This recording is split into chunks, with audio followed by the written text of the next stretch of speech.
ladies and gentlemen. I'm delighted to be with you this evening for Revitalizing Melody, 70 Original Ballads with Blogatelles. I'll explain what's that all about. I'm an experimenter in lyric verse, and that's why I titled this 58th episode of the beloved imaginer Revitalizing Melody. I'm an experimenter who travels through space and time to find poetic stanza patterns that start memorizing themselves in me. My attitude is playful. You don't know what you'll find in this book. I use a form that Victorian poet Algernon Charles Swinburne called a ballad stanza. He wrote a bestseller book of the 1860s called Poems and Ballads, and I lifted one of the ballad forms. They're not patented, and I use it. I accompany each experimental ballad poem with a commentary that I call a blogatelle. It's a blog that's much more like a piece of music. Blogatelle means a light, entertaining musical diversion, divertimento. So that's, of course, in words. I'm a word singer, and that's about enough for that. Let's begin. I opened the book by chance today, and I found number 27, a ballad of play, very appropriate. A ballad of play. See if I have something to say about that. It creates the mood for considering writing as playful, and my blogatelle compares a child, a cat, an otter, and a bard. I give myself poet the fancy name of bard. Why not? It's got the right rhythm. Said Friedrich Schiller, freedom peaks in play. My ballads here may prove the truth of this. They'll reach the height of bliss, 'neath dreaming nature's elemental sway. The gambols of a child or of a cat are evidence of that.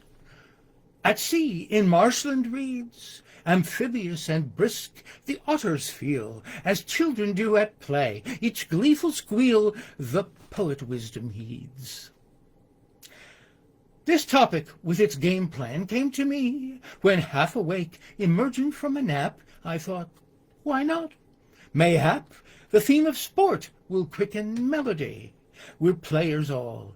A ballad, acting script. So Shakespeare, honey-lipped, at school with lyrics pen. I joined him. Sonnets floated, flew, or swam. Creation's being, life's one great I am. Our childhood wakes again. The youthful Keats had famously averred, chameleon bards have no identity. At play we're acting. We, in random chant are each a warbling bird, and write our timeless lines for every age. The child's an avian mage, that is, a bird-like wise man. In Wordsworth and in Freud, the seeds of dream we planted long ago continue at our current stage to grow. We're playfully employed. I'm sure you must have heard the phrase gainfully employed. I changed things a little. Here's the blogatelle I wrote to go with that. A child, a cat, an otter, and a bard, with energy and ever striving hard, are equally absorbed in stirring play, and thus are, mid the creatures, lucky starred. Chameleon and octopod away will find to do that nothing will gainsay, if they in native freedom are allowed to shout their nature bliss in hip hooray. The endless metamorphoses that crowd his epic show that Ovid was a proud envisioner of human need for change, and even Shakespeare to his playcraft bowed. How far soever may your feeling range, you won't encounter anything more strange than what our mighty life drive has unbarred, that will to plenitude remain unmarred.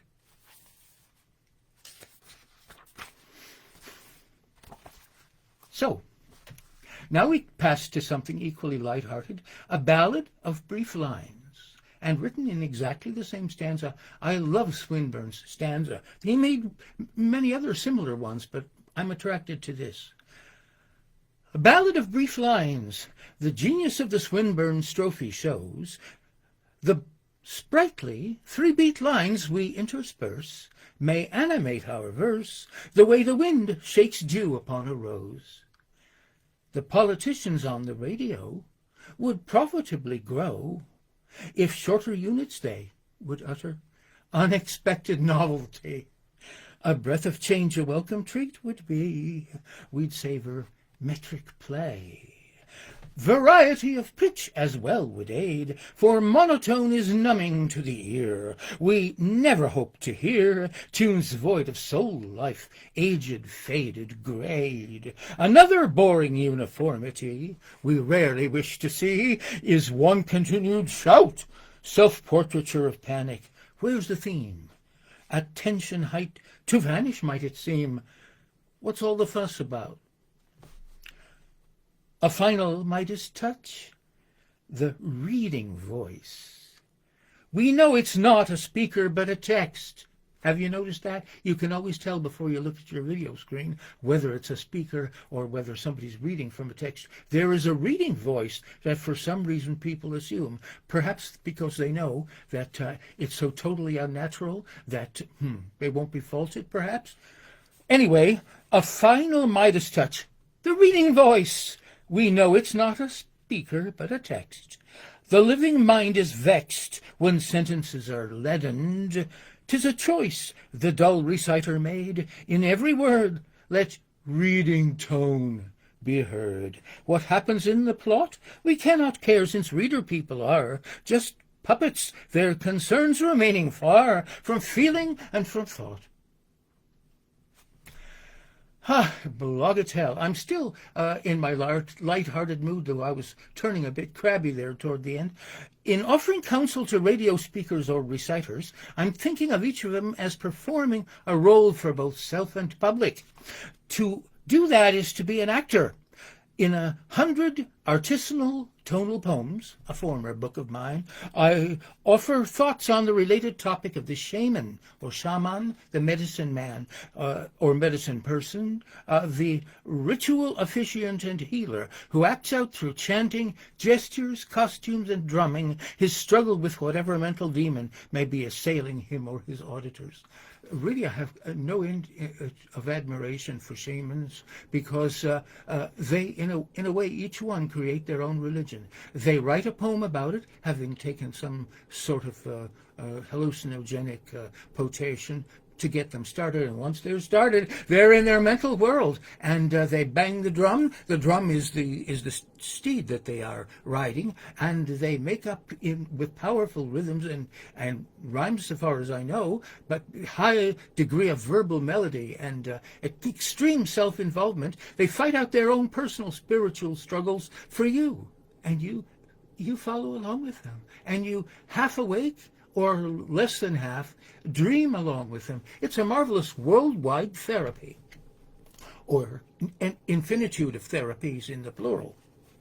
I love the idea of shamanism. The shaman's ritual of psychotherapeutic deliverance from his own demons and vicariously from those of others requires an acting out of the conflict, a dramatic earning of the triumphal cure. The shaman speaks the words of the adversaries from the spirit world. He utters the spells that impel their defeat in the service of life affirmation. His dream turns into the steed he rides in the manner of Prophet Muhammad, as told in a hadith or memoir literature, ascending the heavens on horseback. Burak, his horse, means lightning, to bring down healing. Medicine, right? The shaman is the sufferer and the therapist, the scriptwriter and the actors, the adventurer and the poet who writes it up and chants it to the drum. He is both Odysseus and Homer, the traveler and the one who tells about it. Costume making and dance and gesture help the shaman incorporate nature's emblems into his presentation. The bone and horn and shell and quill I'll be mentioning in my little poem. The forces of spiritual self-healing combat that are mustered for the performance adventure are found as well in caribou and bird and coral. The spirits that matter for our own adventure of ascent are within our own imaginative grasp. So here, from that same book I mentioned, is my lyric on the subject. The shaman that by spirit ill perturbed would try the hurt to cure, protected by an armature of bone and horn and shell and quill, would adversary role fulfill within himself, dread cries impure, himself could make and so ensure, he owning them, the stir might still. To emulate a demon will, and lend it even strange allure. The baleful thing you needn't kill, whatever you may feel that you're obliged to fight with hero thrill, incorporation may immure. In other words, it's not really a danger. You know on some level that they all are living inside you. You embody them and it's yours to master them. I get quite caught up in these things and everyone is different. Here's something called, oh, I love this one. I totally love it. It's called, this is number 29, A Ballad of Equality. Before I begin, I have a little epigraph from the Quran. It's only one verse, Surah or chapter 33, verse 35. 33, 35. Listen to it.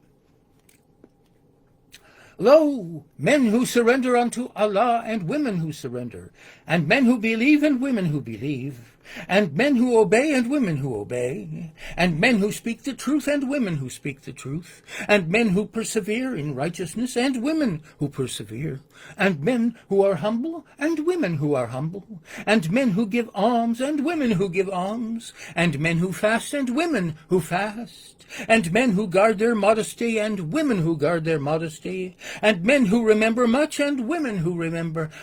Allah hath prepared for them forgiveness and a vast reward. Have you ever read a feminist manifesto which is so absolutely convincingly emphatic? I think it rises to the very top of such extremely valuable and central pronouncements. It's equality we're talking about. Behold, forgiveness and a vast reward are for the righteous equally prepared. If you for kindness cared, great favor do you merit from your Lord. Engaging who find favor in his eyes, the Lord deep love will prize. Complete equality of genders in his judgment do we find, as in the heart true lovers have divined, who daily heaven see. The lovely thinking in the scripture verse acquired an added beauty in the chant of singer Hierophant. I love to tune in my computer and listen to Quran chanters from all over the world. Singer Hierophant, who on the YouTube could my heart immerse within the pleasant new stanzaic form that made the saying warm, my feeling with refrains. A word when chosen for a halting place was when repeated lent a further grace that strophe skill attains.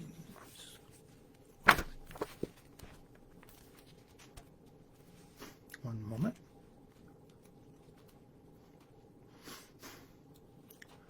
I think I understand the wondrous thought that in the prophet's daughter had been sown. Aisha might have known more joy with every fine example brought of ways that pious human hearts may earn the bliss of which we learn. How blessed are equally all people who our sibling love will serve, nor ever from such high direction swerve. How fine our lives can be. And lastly, oh no, it's not lastly, we have a bagatelle for this. The doctrine of gender equality, so splendidly enunciated here, refers to another of my very favorite Quran passages, and a lot shorter. There is no compulsion in religion. I just recited you the beginning to the end, the entire verse.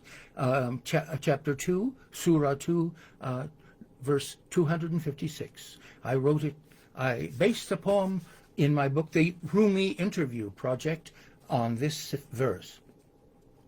thinking of King David, roomied truths unlaid. We are wondrously but frighteningly made. That I'm quoting there from a Psalm of David. Intellect divides to conquer, therefore we sunder, sever many of the things we see. Yet a thinker's face you wouldn't wish to hide. Mind's divine, and so the thoughts that may divide. Travelers who pass the 72 ways will gladly wander. All can hallowed be. Contemplations based on what we understand. No compulsion in religion's our command. Love the heart will draw to omnifingent mind, soul to sun with bond heliacal to bind. Mindful travel can with intuition see what the sleeper dreams and being makes to be. And in A Unifying Light, a different book, I added this, a lyrical response to verses. There is no compulsion in religion, and a few other related ones. Whom God has made to differ in belief, no man may force to utter lies.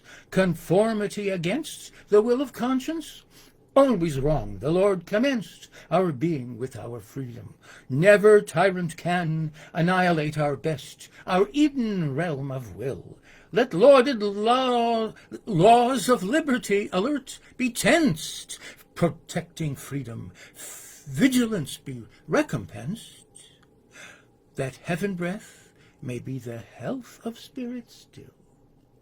There's no compulsion in religion. Our respect with love concentering, we honor intellect, a flowing current like our circulating blood, whereof the happily self-regulated flood is purified in living nature as in art. Primeval Adam freedom answers to the heart.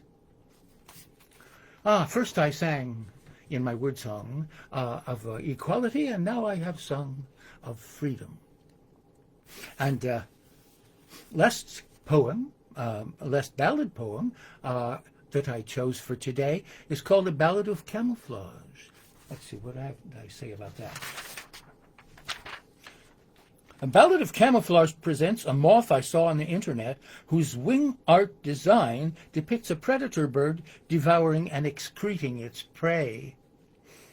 The blogatelle develops the idea that nature includes much. It is filled with a life and death as a unified package. So being one with nature means also a willingness to die when it is time. Yes, this was a very realistic thing with the predator defecating after he has vanquished his enemy. And it was very artistic and really quite a triumph. When you think of it, of evolutionary craftsmanship, because you have to scare, if you're a butterfly, birds away, and to picture yourself as a predator and a not very attractive one is extremely ingenious and deserves great credit. The Macrosilix mea moth I see on Facebook, Attenborough's legacy, a nature homily, has pictured in a triptych 1 in 3. From central blob of glup in rounded brown, the liquids oozing down, to bird-digested meal of spotted black on white, the side wing flies, big, red-eyed, wild, excreta-eating guys will get quite sick, I feel. The bird drop hint will indicate disease. White silken background, though, means purity. It seems indeed to me the bird-like white on flybacks, too, will please, as may the perfect outlines of the flies. Aesthetic pleasure lies when colors are combined to beautify the warming story set. The warning story set. See, my positive bias keeps erupting into the story. Before us in a perfect sermonette, for safety guide assigned. Disgusting? Never. Goodness, beauty, truth are in the hidden artist will entwined. Wise nature well designed. Exuberant. A masterwork of youth. A photographic mural, would you say? A bug-juice gooey spray and well-placed blob drops tell expressive and mimetic skills are born. From drives combined, let plenitude adorn dear nature's heaven-hell. I didn't put in even as much as a hyphen, because in my blogatelle I will ascend from the notion of sickness being depicted in a beautiful form on moth's wings to death as part of life. This is another exercise in accepting totality. People who feel an aversion from death may perhaps contemplate art scenery like this with widening insight. Here's a conversation I had with a Manhattan cab driver, one of 40 such interviews in verse that I included in my book, 6 Dialogic Poetry Chapbooks. Look searching, mirrored. See, I'm watching the cabbie's face mirrored in the mirror that he's using, because I'm sitting in the back seat while he drives. Look searching, mirrored. What a waste, he said. The cab had slowly turned the corner. I had claimed a readiness, when I should die, to be recycled. Not in fancy-led form of a spirit rising, but to lie deep in the earth, long worm and maggot fed, sunflower, snail, rose roots and tendrils led, thirsting for life juice, vein and arm and eye, pancreas, fingernail and elbow. Why disdain hold back that loan of lusty head? Linger, no need. I know that we are wed. Dark sky and bursting earth, birth and to die. Chiasmic anthem, euphony, your bread and wine, white carmine, wasteful to deny. Thank you for listening.